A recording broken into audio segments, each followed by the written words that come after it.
इस क्वेश्चन में आपको एक करंट कैरिंग सेगमेंट दिया हुआ है, वायर का पोर्शंस दिए हुए हैं, और क्वेश्चन बोल रहा है कि इस पूरी वायर में मैग्नेटिक फील्ड की वजह से कितना फोर्स लगता है। ये हर एक वायर का सेगमेंट, इसकी लेंथ है ए, इसमें करंट है आई, ठीक है, और ये मैग्नेटिक फील्ड रीजन में है बी नॉट के कैप। मेरे को इस ए बी वायर पे, इस पूरी ए बी वायर पे फोर्स निकालना है। तो देखो हमारे पास जो मैग्नेटिक फोर्स होता है किसी भी करंट कैरिंग वायर पे, ये करंट कैरिंग वायर है, किस में प्रेजेंट है, ये मैग्नेटिक फील्ड में प्रेजेंट है। मैग्नेटिक फील्ड कहाँ है, मैग्नेटिक फील्ड है outside the plane of the screen, ये डॉट डॉट लगा दिया मैंने, ठीक है ना, ये मैग्नेटिक फील्ड है। तो फोर्स लगेगा आई एल क्रॉस बी, ठीक है। अब यहाँ पे जो एल होता है ना, ये L vector, this is called as effective length. Effective length मतलब पूरी वायर ये है ए बी, तो इफेक्टिव लेंथ इसका एक एंड पकड़ लो और दूसरा एंड पकड़ लो, वहाँ से बिल्कुल एक सीधी लाइन खींच दो, तो ये हो जाएगी इसकी इफेक्टिव लेंथ। तो जो हम ये फॉर्मूला लिखेंगे, या तो मैं लिख लूँ आई एल क्रॉस बी, या मैं इसको लिख सकता हूँ B I L sine theta, ठीक है। तो इसमें जो ये एल की वैल्यू होगी ना, ये मेरे को ये वाली वैल्यू सब्स्टिट्यूट करनी पड़ेगी जो ये इफेक्टिव लेंथ है।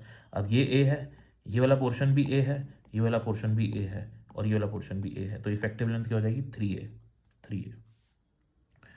तो फोर्स क्या होगा, बी आई 3a साइन 90। 90 किस किस के बीच का एंगल है, एल और बी। एल कौन सी डायरेक्शन है, एल करंट की डायरेक्शन होती है, ठीक है ना। तो करंट इस डायरेक्शन में है और मैग्नेटिक फील्ड बाहर की तरफ है, स्क्रीन के बाहर, तो दोनों के बीच में एंगल क्या हो जाएगा, 90 डिग्री हो जाएगा।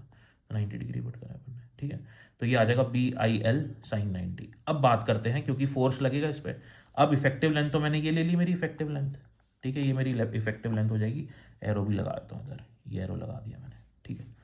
अब करंट की डायरेक्शन ऐसे है, लेंथ की डायरेक्शन ऐसे है, ठीक है ना। फोर्स निकालना है मेरे को, मैग्नेटिक फील्ड बाहर है। मैंने अभी अभी आपको बताया कि इसको फर्स्ट वेक्टर मानो, इसको सेकंड वेक्टर मानो, इसको थर्ड वेक्टर मानो। फोर्स की डायरेक्शन निकालने का तरीका ये, ठीक है। तो right hand palm rule use करेंगे, अपने फिंगर्स को फर्स्ट वेक्टर की डायरेक्शन में पॉइंट करो, अपने पाम को सेकंड वेक्टर की डायरेक्शन में पॉइंट करो, आपका जो थंब होगा वो फोर्स की डायरेक्शन दे देगा। तो अब इसमें यही करते हैं हम लोग। सबसे पहले अपन क्या करेंगे, फिंगर्स को, राइट हैंड की फिंगर्स को पॉइंट करेंगे करंट की डायरेक्शन में, जो कि एल की डायरेक्शन भी होती है ना। तो L cross B, magnetic field कहाँ है, मैग्नेटिक फील्ड बाहर है, तो फिंगर्स अभी भी मेरी इसी डायरेक्शन में है, मैग्नेटिक फील्ड बाहर है, तो थंब का पॉइंट कर रहा है L cross B, thumb point करना है नीचे की तरफ। तो इस पे, इस वाले पूरे सेगमेंट पे फोर्स कहाँ लगेगा, नीचे की तरफ फोर्स लगेगा।